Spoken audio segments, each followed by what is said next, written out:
The saga of Iron Mike continues like a storm that refuses to lose strength, rolling across the boxing world with unrelenting force and swallowing every pretender who dares to stand in his path.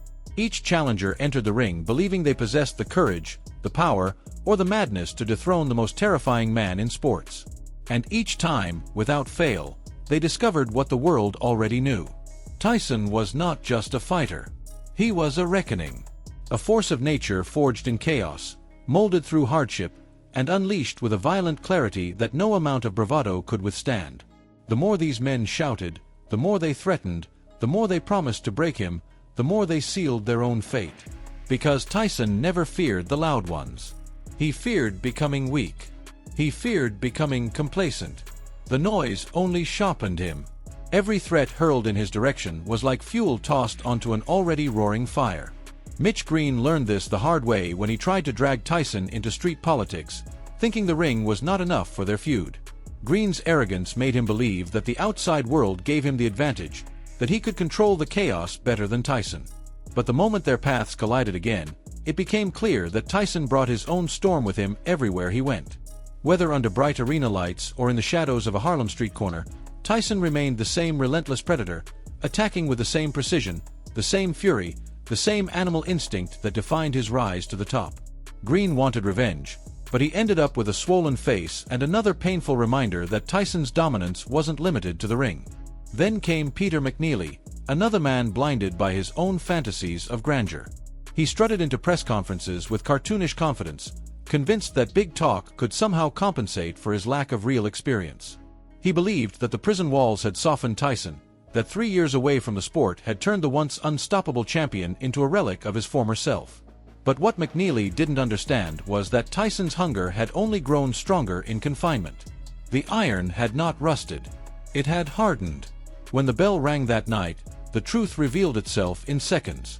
McNeely's reckless charge ended as quickly as it began, swallowed by a punch so sharp it separated him from his balance and from the illusion that he belonged in the same universe as Iron Mike. That brief, violent moment reminded the world that Tyson wasn't returning as a question mark.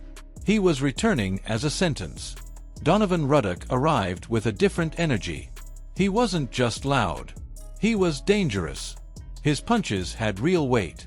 His confidence came not from delusion but from devastating knockouts and genuine belief in his power. For a moment, the world wondered if he might be the one to finally challenge Tyson's throne. And in those early exchanges, as Ruddock slammed heavy blows into Tyson's jaw, the boxing world held its breath. But Tyson was never just power. He was willpower. He was endurance. He was the embodiment of controlled chaos.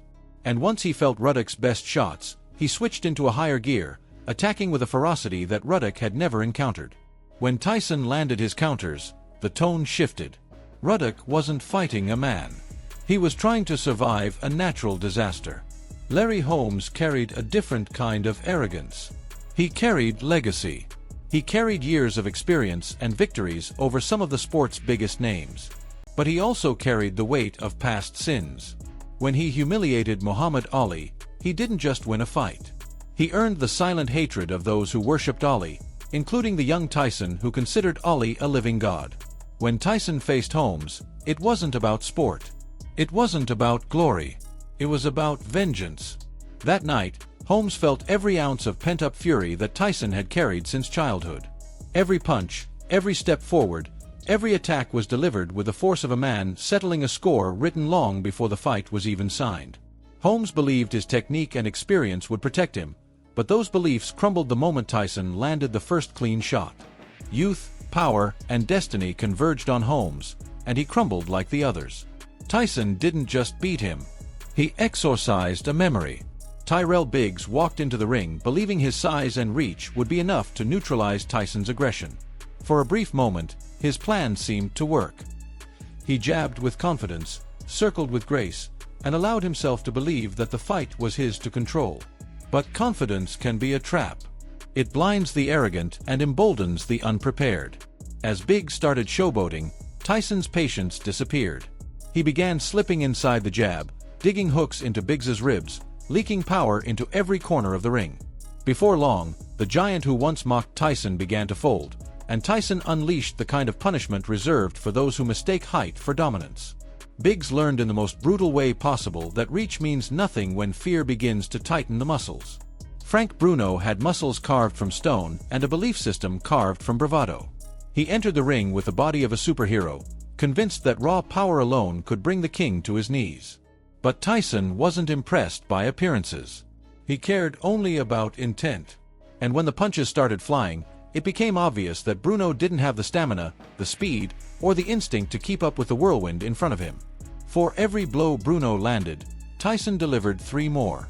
For every moment of hope, Tyson shoved him back into despair. Eventually, Tyson unleashed a combination so violent that Bruno's body went limp against the ropes, unable to withstand the force of a fighter crafted from pure intensity.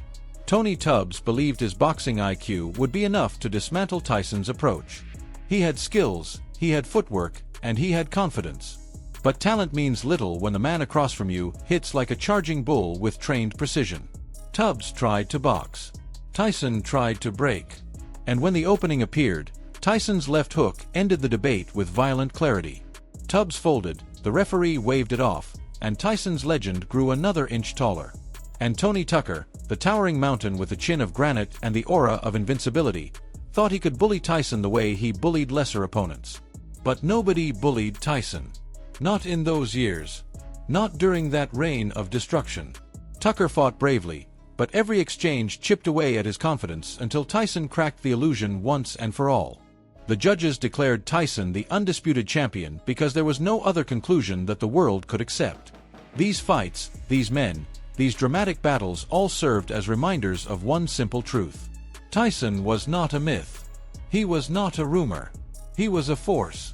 And anyone who stepped into his orbit risked losing not just the fight but pieces of themselves they would never recover. Before you go, I want to hear your take. Which of these challengers came closest to threatening Tyson's throne? Who do you think actually had the skill to push Iron Mike to his limit? And which of these brutal beatdowns shocked you the most? Drop your thoughts in the comments and let's break it all down. Make sure to like, subscribe, and turn on notifications so you never miss another deep dive into the legends of combat history. The next story is already loading, and you won't want to miss it.